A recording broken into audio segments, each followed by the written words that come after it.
You all for your testimony. We'll now have an opportunity for 5-minute rounds of questioning. Governors, I want to direct this to you first. One of the things that impressed me, Governor Mapp, when we were in U.S. Virgin Islands, you relayed to us, or shared certainly with me, that this is now your 5th hurricane.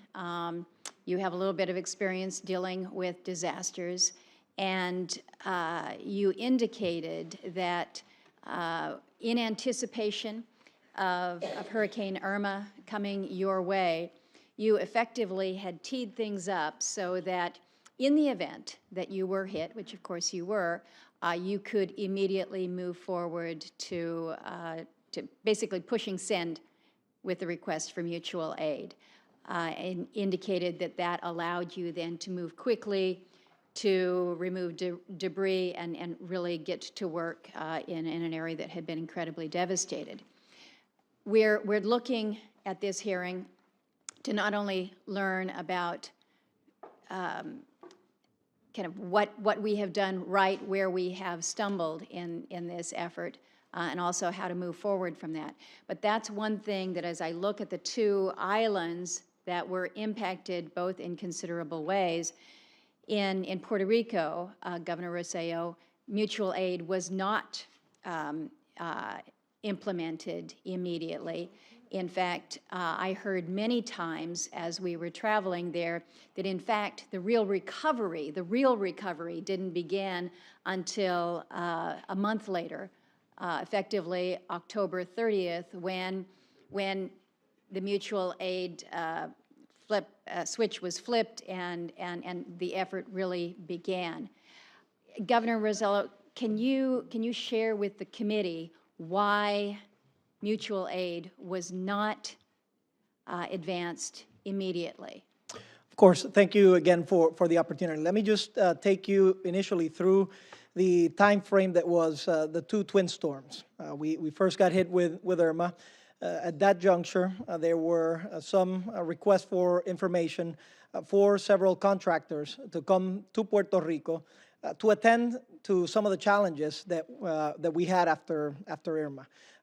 That, of course, was looking forward to just restarting without the energy grid, without looking at the moment where we would have another storm in Puerto Rico. So just so I'm clear, did you not believe after Irma that the damage was sufficient to have invoked mutual aid, that you could handle that on your own? Is that what I understand? Well, the results are there. The Power Authority actually picked up from 25% energy that we had the day after the storm to about 96.5% energy restoration right before Maria hit. So there was work in progress being made. Of course, the Power Authority had been working on alternative mechanisms to bring more, more support to the island. In comes Maria, and I just have to define what were the first days immediately after Maria. First of all, we really had no knowledge of the vast damage that was done in Puerto Rico because we had no communications. I mean, I know it's hard to put yourself in that situation, but Puerto Rico is a relatively small island, but it is to travel it typically takes a couple of hours. At that point, we had no communications, no radio communications, which we expected to have. At that point, all of the roads were basically blocked. So our efforts immediately after the storm were to assess the situation, get contact, establish logistics moving forward, and going through a life sustainment phase. Right after the storm, as I mentioned in my initial statement, emergencies ensued. We literally had to go. I had to take the decision that even under martial law, I had to mobilize police officers and the National Guard from wherever they were so that we can rescue people that were at risk of drowning. This happened several times because as the storm passed, more water came through it as well. After that came also the devastation, or the potential announcement of the devastation in the dam, for which we had no communications with the mayors and with the people of that township.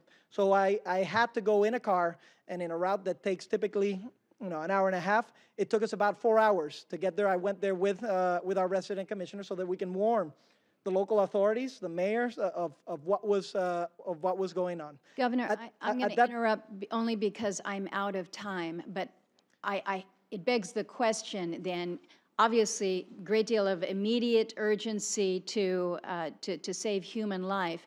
Right. But in retrospect, would it have not been wiser to do, as we saw in the U.S. Virgin Islands, just push send and request that mutual aid? Right. We spoke about this. The PREPA head will be happy to answer all of those components and the decision making that went to that. But I just want to add an element. When we were making that decision about bringing some of the additional assets to Puerto Rico, we had the offer from the Corps of Engineers that would allow us to restore the energy grid fairly quickly and immediately, as was stated to us initially, and that we didn't have to have a cost sharing to do so. Right now, as you know, Puerto Rico is in a fiscal predicament that we had little liquidity to push forward. So having those two alternatives, Madam Chairwoman, we chose under the understanding that things were going to pick up quickly, that the energy grid was going to be restored, most of it within 45 days. We chose the alternative that both FEMA and the Corps of Engineers proposed to us, which was let's do it through the Corps of Engineers and then in collaboration with PREPA, so that we can get going. We all have a lot of questions here. I'm going to go to. Thank you, Madam.